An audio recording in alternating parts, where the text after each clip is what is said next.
Hello everyone, I ordered an RC car, a really inexpensive four-wheel drive one. Hopefully it's in this bag. I got it off AliExpress from a shop called Funny Kids Toy Store. So I like to, show people how people pack stuff. And this one seems okay because first it's waterproof, so if it rains, it's not going to get damaged.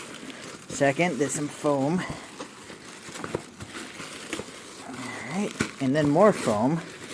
So this is actually almost beyond excessive packing, but this seller wants to make sure the item shows up intact, right? This thing was on sale on AliExpress. If you wait like every month, they seem to have a sale. Oh, look at this though. So the original packaging isn't even here. So that's a little suspicious. That's why it came in a styrofoam box. This could have been used for all I know. So, Funny Kids Toy Store. I don't know if you should be selling in this fashion, right? People want the original box, because what if you give this away as a present? You can't give this away as a present. People are going to think the thing is used, even if it is new. It does look new, but we'll know for sure in a second. So the car is already assembled. We got this bag here. Some extra gears to change the ratios. There's a USB charger for the battery, so I want to charge that as soon as I can so we can actually get this thing going. So let me undo this. Boy, that's really unexpected. That's probably why it was so inexpensive off AliExpress. I'm really suspicious if this is actually a new product or like some sort of factory reject.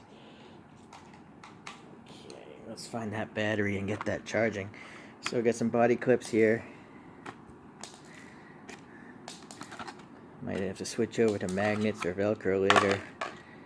The battery here has some body clips as well. I'm going to take that out so I can charge it. This is a, how big is this thing? Can't seem to focus. There we go. 20C, it isn't very high for the C discharge rate. So I'm trying to look up the milliamps, 400 milliamps, okay. So I'll get that thing charging. Seems to have a JST plug on it. So the charger, by the way, it was blinking red, but now that I plugged in the battery, it's just solid red. I'm going to have to assume maybe that changes to green when it's done. But there are plenty of other videos on this vehicle where they actually did come in the original packaging. So you can look those up. I just want to do a fresh, unboxing specifically for this reason. I'm going to say you probably don't want to buy from this seller on AliExpress. Here we go with the instructions. Your basic stuff. But it's nice to see some diagrams if you want to actually crack the thing open and fix or swap out parts. So it's essentially an assembly manual, it looks like. So you can take the whole thing apart. Okay, well that's pretty cool. I don't know why they don't sell kits. Maybe they do sell a kit, but obviously this is a ready-to-run version. Okay, so WLtoys is the maker, and I think this is called a K969. It's strange that it doesn't even say. No, there it is, right there. K969. That English is funny. Okay. So I saw in other people's reviews this takes 4 AA's. So I do happen to have some fresh alkalines. I know with the Kyoshos, the radio doesn't want to take rechargeable batteries. So I figured I'd just use alkalines on this one. Maybe later I'll try rechargeables, but for now, let's just go with what is gonna work for sure. I'm wondering if this tray comes out. No, it doesn't. Sometimes trays will come out and you can put a LiPo pack in instead, but this was not an expensive, I guess this would be a toy. It's not really a hobby grade RC vehicle. It's kind of bridging the gap, I would say. Actually, maybe, I don't know, it's a low grade hobby. The construction of it is somewhat hobby grade, where you have a pan chassis, in this case it's aluminum, and a crossbar here for the top for rigidity. And you can see that it's got multiple holes, 2 and 3, so you can extend the wheelbase, or no, you can tighten the wheelbase. The front you can extend 1 hole, but the back you can shrink down to shorten, you know, 2 holes. So I suppose you could get a little bit longer, probably 5 millimeters longer based on my guess there. And then obviously you can go shorter, maybe 10 millimeters shorter. Alright, interesting. Okay, so let's see. So you can hopefully you can see the wheel spinning. Alright, so it's all-wheel drive, and spinning one wheel will affect the others. There's a shaft here connecting the front and rear transmissions there. Let's see, the suspension arms are all made of like a nylon plastic, I assume. And then you got these coilover springs, but no oil damping, so that's to be expected. In fact, it's actually nice that this has coilovers in the first place, considering the cost of this thing. It was like $35 with shipping included, so I mean, this seems like a fantastic value. And so I'm throwing this video up there because I have a couple of videos on the Drift Art 2 chassis, but that is not $35. That's a real hobby grade vehicle, and hence is exponentially more expensive than this entire setup here. Alright, you got the standard sized nuts here. I think they're M2 threads. Okay, so nylon wheels as well, white. Okay, I'm wondering if there's ball bearings in there. It's hard to tell without taking off a wheel, which I'm not going to do right now. So I'm going to actually pop the battery back in, even though it's not fully charged, and let's just see if I can actually drift this thing. One thing before I do that, though, is just to note the tire choices vary, you know, greatly amongst manufacturers, and that is extremely critical to the ability for a vehicle to actually drift properly on whatever surface you're running. You'll see I have this like fake plastic wood floor here, so it actually has a tiny bit of texture, almost like a matte finish to it. And you know, I have a Kyosho Mini Z that's also all-wheel drive, and it's taken me several different types of brands of wheels to even come remotely close to being able to drift it. So I wouldn't be surprised if this doesn't drift on this floor, and that would just probably be because of the tires themselves, which maybe later I can swap out for some other brands of tires, and we can see if it drifts better. But we'll see how this thing goes as it is. Alright. So if I recall, this battery was kind of like situated in this fashion with the connectors up front, because yeah, okay, it wants to have the connector up front. So you got this swoopy looking battery retaining plate. Then you got to put in these clips here.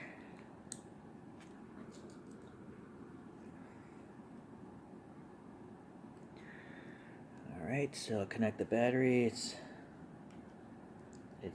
pretty much idiot proof because it has grooves on the top, nothing on the bottom, so you can only put it in one way, so polarity will never be an issue. You shouldn't fry your product.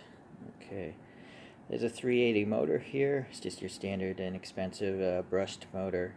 Eventually they'll wear out the brushes, but I probably will never get around to it.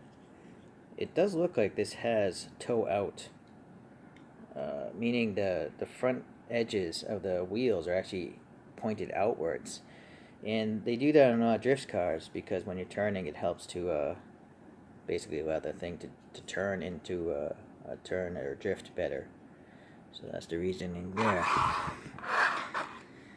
Alright, so there's a couple RC channels on YouTube. One is called Beaver's Hobby. He's in my subscriptions. And the other one is called Garage RC. So they have a lot of great videos on these smaller scale drift cars. I know that Beaver in particular has this chassis, and he's totally rebuilt it with different components, and it's worth a look if you're into this thing. So this body clip faces forward, not sideways, it seems. That's what was throwing me off. Ah, boy. But now you can see how annoying these things are. Again, though, for the price, one cannot complain. You'll also notice this body shell is like a vacuum formed, probably a polycarbonate vacuum form. And so it should be quite durable, and it's very light, lighter than scale RC bodies that come on Kyoshos or model kits.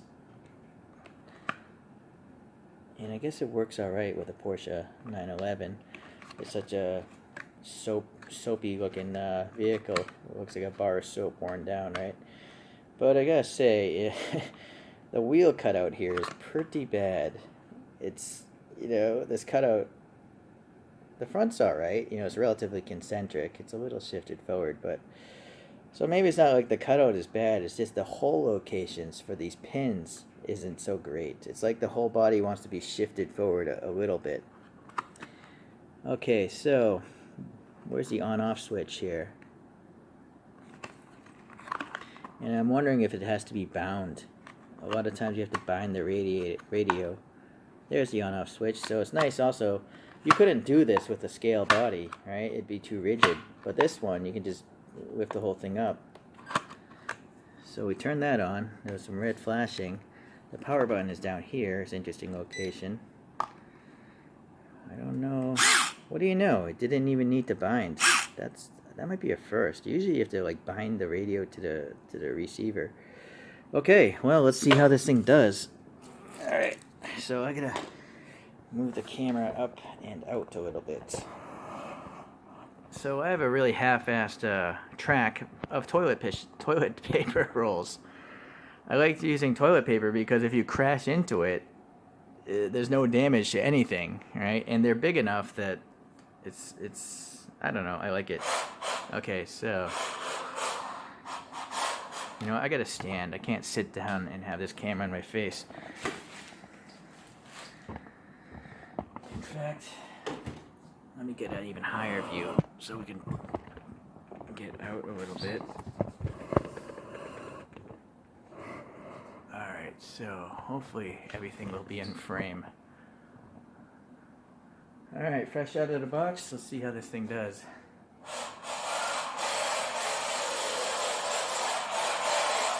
Well, it's definitely very slippery.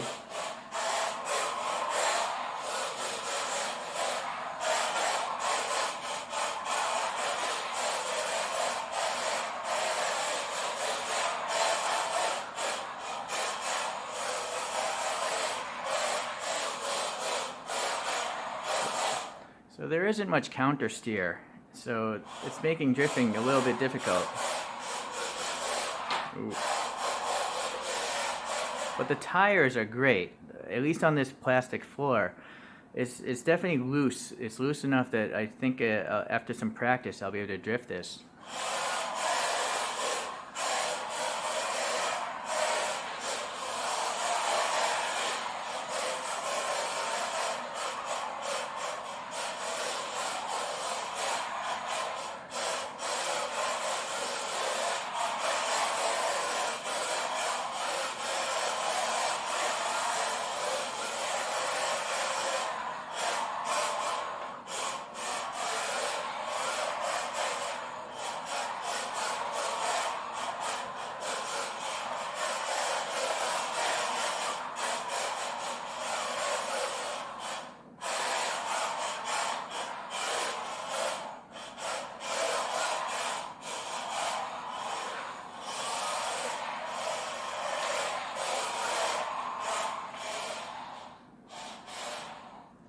Okay, so the main problem I'm seeing is the steering. It just doesn't have enough angle to it.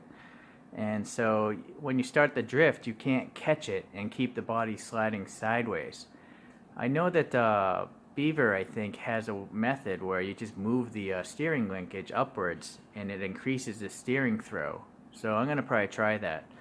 But this is a pretty good representation of what you get right out of the box, or in this case, right out of a styrofoam box. And so, I don't know. Again, I don't know if that thing was new or not. It looks new. It's just you probably don't want to order it from this person if you want to give this away as a gift to someone, since the original box is missing. But I'm pretty happy with this purchase. I'll probably have some follow-up videos, you know, after I fix the steering throw, and then we'll see how well it drifts later.